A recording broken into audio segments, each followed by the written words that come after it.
할렐루야. 사랑하는 대강의 가족 여러분, 오늘 하루도 하나님의 말씀과 동행하는 삶이 되길 소망합니다. 오늘 함께 나눌 하나님의 말씀은 열왕기하 8장 1절에서 6절 말씀입니다. 엘리사가 이전에 아들을 다시 살려준 여인에게 이르되 너는 일어나서 내 가족과 함께 거주할 만한 곳으로 가서 거주하라. 여호와께서 기근을 부르셨으니 그대로 이 땅에 7년 동안 임하리라 하니 여인이 일어나서 하나님의 사람의 말대로 행하여 그의 가족과 함께 가서 블레셋 사람들의 땅에 7년을 우거하다가 7년이 다음에 여인이 블레셋 사람들의 땅에서 돌아와 자기 집과 전토를 위하여 호소하려 하여 왕에게 나아갔더라. 그때 왕이 하나님의 사람의 사환 게하시와 서로 말하며 이르되 너는 엘리사가 행한 모든 큰 일을 내게 설명하라 하니 게하시가 곧 엘리사가 죽은 자를 다시 살린 일을 왕에게 이야기할 때 그 다시 살린 아이의 어머니가 자기 집과 전토를 위하여 왕에게 호소하는지라. 게하시가 이르되 내 주 왕이여 이는 그 여인이요 저는 그의 아들이니 곧 엘리사가 다시 살린 자니이다 하니라.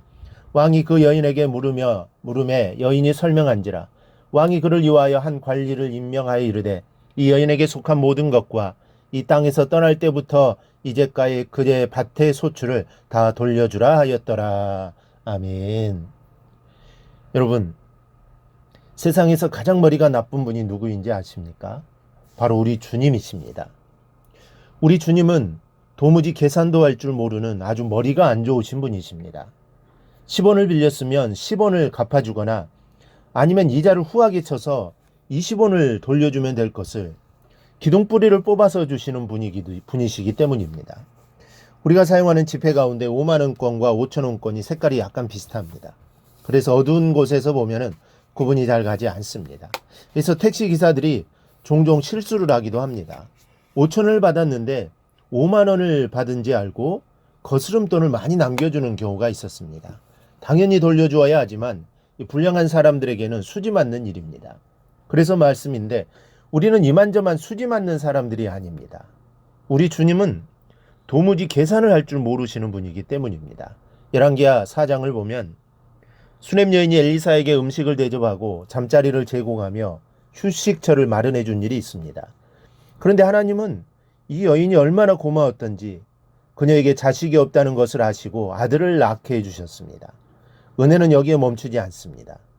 여인의 아들이 죽었을 때는 기적을 베풀어 살려주셨습니다. 그런데 여기에서 그치지 않고 본문 1절을 보니 7년에 대해 기근이 왔을 때 이 어려움을 피할 수 있는 길을 알려주고 계십니다. 너는 일어나서 내 가족과 함께 거주할 만한 곳으로 가서 거주하라. 여호와께서 기근을 부르셨으니 그대로 이 땅에 7년 동안 임하니라. 7년 동안에 걸쳐 견딜 수 없는 흉년이 올 것이니 다른 곳으로 이주하여 살라는 것입니다. 이는 환난과 고통은 모든 사람들에게 있는 것이지만 특별히 성도들에게는 하나님께서 그 피할 길을 가르쳐 주신다는 것을 시사해 주는 말씀입니다. 그래서 바울은 고린도전서에서 사람이 감당할 시험 밖에는 너희에게 당한 것이 없나니 오직 하나님은 미쁘사 너희가 감당치 못할 시험 당함을 허락지 아니하시고 시험 당할 즈음에 또한 피할 길을 내사 너희로 능히 감당하게 하시느니라 말하고 있습니다. 죽으라 하는 법은 없습니다. 우리 하나님은 전능하신 분이시지 않습니까? 절대로 성도는 망하지도 죽지도 않습니다. 오히려 넘치도록 부어주십니다. 그 하나님이 나와 함께 하심을 믿으시기 바랍니다. 수넴 여인이 행한 것은 너무도 작았습니다. 엘리사 선지자에게 휴식할 방을 제공해 주었고 음식을 제공해 주었을 뿐입니다. 자기의 신앙에 따라 열심히 헌신과 봉사를 했던 것입니다. 그러나 하나님께서는 그녀의 믿음을 보시고 감당할 수 없으리만큼 큰 은혜를 부어주시고 있는 것입니다. 그렇습니다. 하나님께 대한 성도의 봉사와 헌신은 결코 그것으로 끝나지 않습니다. 하나님께서는 우리 성도들의 봉사와 헌신의 손길을 잊지 않고 삶의 열매로 반드시 되돌려 주십니다. 따라서 성도의 봉사와 헌신은 농부가 잘 일궈진 밭에 나가서 씨를 뿌리는 것과 같다고 할 수 있습니다. 우리 성도들은 비록 작은 봉사와 헌신의 씨를 심지만 하나님께서는 그것을 자라게 하셔서 30배, 60배, 100배의 기쁨을 얻도록 성장케 하시는 것입니다. 그런데 그 축복이 다시 한번 나오게 됩니다. 7년의 기근이 끝나고 돌아왔을 때 그녀에게는 큰 걱정거리가 있었습니다. 7년 전에 자기가 소유했던 재산을 다시 찾는 일입니다.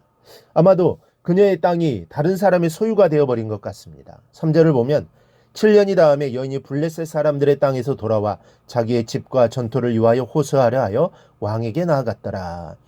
이 여인이 재산권을 회복하기란 불가능해 보였습니다. 여인이 왕을 찾아간 것으로 보아 온갖 시도를 다해 보았지만 재산을 찾을 길이 없었음을 알 수 있습니다. 또한 왕을 만난다 할지라도 그녀가 재산의 소유주라는 것을 입증할 만한 아무런 제도가 없었으므로 왕을 설득하는 일도 그리 쉬운 문제는 아니었습니다. 그런데 그때 아주 우연한 일이 벌어지고 있습니다. 4절 이하를 보니 왕이 엘리사의 종 게하시를 불러놓고 엘리사 행한 모든 기적들을 듣고자 하여 게하시로부터 여러 사건을 듣고 있을 때 수넴 여인의 아들을 살려냈던 기적도 이야기하고 있었다 했습니다.